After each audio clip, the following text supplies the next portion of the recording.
Hola, Space Amigos. This is Space Commander Zastro here with my trusty sidekick, Ravy, the Eve Encyclopedia robot. We have a great matchup here for the seventh fight of day two of the prelims. Tournament veterans R0NIN, or the R0NIN, going up against Dirtnap Squad, an alliance best known for DNS Black's Jägermeister-fueled rants at FanFest. So, Ravy, my electronic brain friend, tell us what's about to happen. Well, this is the Battle of the Scorpion Hulls. We've got DNS has brought a double Rattlesnake team with two Vengeances and a light missile Kestrel as well. And R0NIN in this case, has brought two Harpies, two Cyclones, a Basilisk, and a Saber. Honestly, my money is on the Dirtnap Squad team in this because the Basilisk or the Widow is not going to be able to jam out the drones on those Rattlesnakes. Even though the Rattlesnakes have dropped light drones, which is interesting. I would have expected that we'd be seeing sentries from them at the beginning. I do agree with you that I like Dirtnap Squad's setup a little better here, but in terms of pilot skill, I think the R0NIN have more experience, and I think they have the better pilots here. But maybe Dirtnap Squad's about to prove me wrong. The R0NIN does have quite a bit of experience in the tournament. They've come in second in the tournament twice. That being said, they didn't do great last year, so it'll be interesting to see how they do. And I can tell you with a Cloaky Basilisk as the prize for this tournament, Dirtnap Squad is going to be pretty interested in winning. We're seeing a lot of nukes coming off of these Rattlesnakes being used well. They're moving in very quickly right into the fray. These aren't kiting or pull back Rattlesnakes. These guys are meant to come right into the brawl, and that's what they're doing. One of those Vengeances down off the bat, another going down in short order. Dirtnap Squad taking the first losses of the match. Yeah, it's interesting how little damage we're seeing applied to the R0NIN team. This flight of light drones that we're seeing from these Rattlesnakes may have not been the best choice. Well, it seems like the Dirtnap Squad team is completely locked down with EWAR right now. Yeah, there is a lot of EWAR on them. It's interesting that like the EWAR isn't going to be stopping any of the damage that Rattlesnakes do. It is going to stop the newts, although the Rattlesnakes all do have locks at the moment. But the damage they do is completely invulnerable to jams. We're seeing a lot of smart bombs going off, which is knocking off both shield rep drones for the R0NIN and the damage drones for DNS. Yeah, again, we're seeing those smart bombs coming real handy to negate all the drone power of the enemy team. Yeah. Now, we're seeing an interesting setup with a cap transfer chain between the Widow and the Basilisk for the R0NIN. This Widow isn't like the paper-thin one that Tyrax brought for Dystopia's team. It does have a tank on it. We're seeing the hardeners on it, and it does have a cap transfer chain going with the Bassie. So it's yeah, what do you think about bringing a Bassie as your logistics? They do usually have a cap problem. They can. Often, if you're going to be leaving them by themselves, a scimitar is better. But in this case, where you can cap transfer them with a battleship that has free highs, you can essentially create capacitor out of nothing, which is actually what we're seeing from the Rattlesnakes, too. Both of these two teams have a cap transfer chain going that's creating cap. In the case of the R0NIN's team, they're using it to power the reps on their Basilisk. In the case of Dirtnap Squad's team, they're using it to power more ancillary shield boosters on those Rattlesnakes. If you're unfamiliar with how that works, cap transfers are more efficient. They generate more cap than they take to activate. So if you have two ships cap transferring each other, you get a synergy bonus. And I know all the physicists listening to this just died a little bit inside, but that's just the way the EVE universe works. We're seeing a lot of damage being applied to the Basilisk for the R0NIN, but he's tanking quite well. And these Rattlesnakes, of course, have very, very strong tanks. It's interesting, we're seeing ECM effects on these Rattlesnakes. I think that's what's going to be required to break that tank for the Rattlesnakes. As long as they can continue to cap transfer and run those shield boosters forever, with the cap transfer, they're going to be able to run those ancillary shield boosters even after they've run out of cap charges. And that tank is going to be almost impossible to break. But if you can jam one of them and shoot the other, it'll run out of cap and you can kill it. And as we've seen happen in so many other matches this tournament, at this point, everyone's waiting for those ancillary shield boosters to run out of charges before we see damage actually start to rack up on the ships. The other great thing about the setup that the R0NIN has with their Basilisk and Widow is that all the DPS coming from the DNS team at this point is from drones. And that Basilisk can orbit the Widow at close range and take advantage of the smart bomb the Widow has to make it essentially invulnerable over the course of the match to normal combat drones. If we can see sentries coming out of these DNS Rattlesnakes, that'll be a whole different issue, but we haven't yet.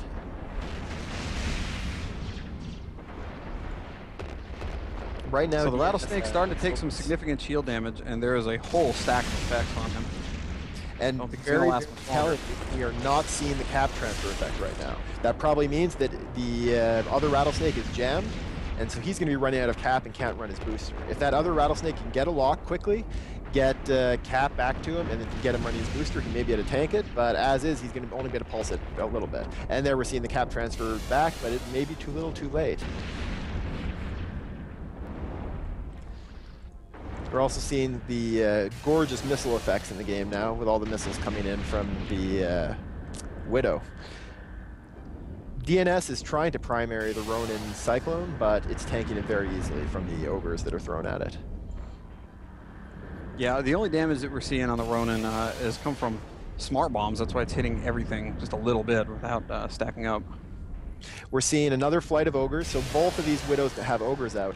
Again, I'm really wondering why they didn't decide to bring any sentries. Sentries would have been a perfect choice for this match. They could have dropped them right at the beacon, picked off some of the opposing frigates, possibly picked off these Harpies and Sabres with them right at the start of the match.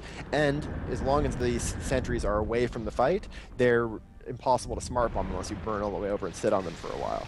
They're much better for this. Yeah, we really haven't seen too many sentries at all throughout the tournament. Why do you think that is?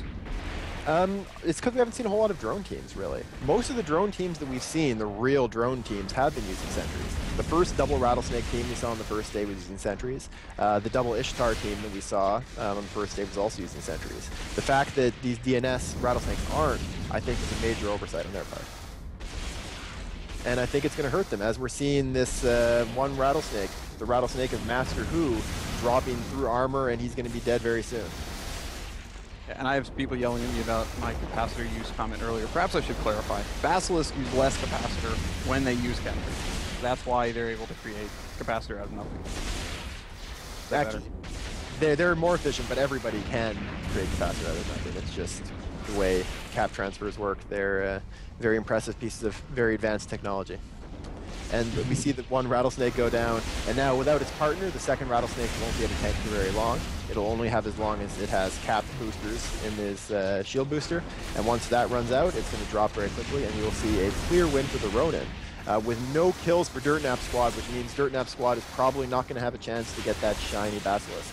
This has been another slam dunk match. We've been noticing a lot of 50-0 matches so far. How come you're not seeing as much back and forth? It seems like a lot throughout the prelims with one team just slam dunking the other team. I think it may have something to do with the ancillary shield booster being popular. The fact that teams can tank so well means that the team that starts taking out the DPS of the opposing side first ends up keeping most of their ships alive. This is different than in past tournaments. Last year in the 5-man prelims, most of the teams got a good number of kills on both sides. So losing teams were coming out of the matches with 20, 25, 30 points. And that put them in a strong position later. Right now, the most we've seen any losing team get in points is 16. That's remarkably low compared to what we had last year.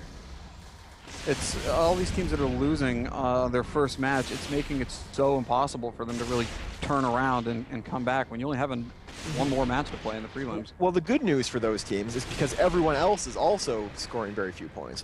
What's going to happen next weekend is the winners are going to face the winners from this weekend. The losers from this weekend are going to face each other. And then when you tally up first by wins, then by points, the top half of them are going to go on to the knockout rounds.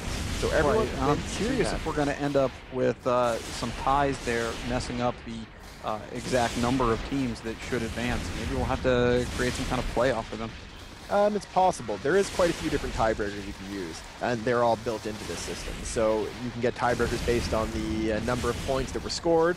You get tiebreakers based on how strong the opponents you were up against, like whether your opponent won his next match or the previous match. So I don't think we've seen any perfect ties in the past, but it's always possible. Yeah, and I think that with this tournament's number of 50-0 slam dunks, this might be the first time that it comes up. Yeah, it's very possible. But what these small point totals for the losing teams mean is that even these teams that are getting like 5, 10 points out of their match are in a much, much stronger position than the people getting 0.